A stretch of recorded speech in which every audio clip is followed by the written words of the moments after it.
Bharatiya Janata party का अंबेडकर विरोध और दलितों के प्रति दुर्भावना तो जग जाहिर हो चुकी है, लेकिन जिन पार्टियों ने सरकार बनाने के लिए इस दलित विरोधी पार्टी भाजपा को समर्थन दिया है, उन्हें दलित विरोधी क्यों न समझा जाए। भाजपा ही नहीं, उनके समर्थक दल भी दलित विरोधी हैं और समय आने पर इन सबका हिसाब किया जाएगा। दुनिया के किसी नेता की इतनी हैसियत नहीं है कि वो बाबा साहेब भीमराव अंबेडकर जी पर अभद्र टिप्पणी करके सत्ता में बने रह सके। पद और कुर्सी के नशे में जिसने भी ऐसा किया है, उसकी सरकार अपने दिन गिनना शुरू कर दे। ए नेहा सच्चाई छुपावे लू, झूठ के बतावे लू, सच्चाई छुपावे लू, झूठ के बतावे लू, बात कुछ और कुछ और सुनावे लू। काहे मैं नहीं बताऊंगा। बड़का बड़का बात करके, खूब बड़का बड़का बात करके लोगन के बरगलावे लू, बड़का बड़का बात करके लोगन के बरगलावे लू। आ बतावा ये बबी ई सब करेला कितना पैसा पावे लू। नहीं, मुझे मजाक नहीं उड़वाना अपनी चीज का।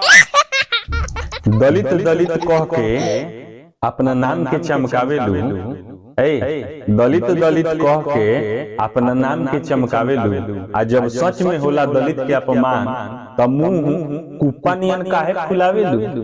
ए बबी ई सब करेला कितना पैसा पावे लू। बताओ, दलित के सम्मान तू पार्टिये देख के बढ़ावे लू, दलित के सम्मान जे बा तू पार्टिये देख के बढ़ावे लू।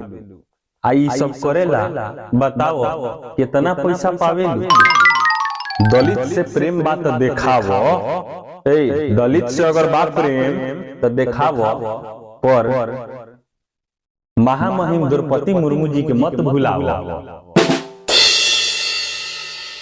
सच्चाई छुपावे लू, झूठ के बतावे लू, बात कुछ और कुछ और सुनावे लू। काहे मने काहे करता हो? ऐसा मत करो मेरी जान, लाइफ में कुछ अच्छा करो यार। पैसा के कमी बा, तंगी बात बताओ, हमनियों के बानी से सहयोग में खड़ा। एक बात और बताओ, अंबेडकर जी के कानून मंत्री के पद से के हटाओ। एक बात और बताओ कि अंबेडकर जी के कानून मंत्री के पद से के हटाओ। उ सब छोड़ा, बाबा साहेब के दो बार लोकसभा के चुनाव के हरावल ना बताइबू। बता दो काहे कि तू दलित प्रेम तोहर जौन बा पार्टी देख के जागेला। ए नेहा काहे ऐसन करेलू? सच्चाई छुपावे लू, झूठ के बतावे लू, बात कुछ और खबर कुछ और उड़ावे लू। अब मुंह में बाबा कार तो बताओ, अन्ना तो लबर लबर मुंह मन चलाओ।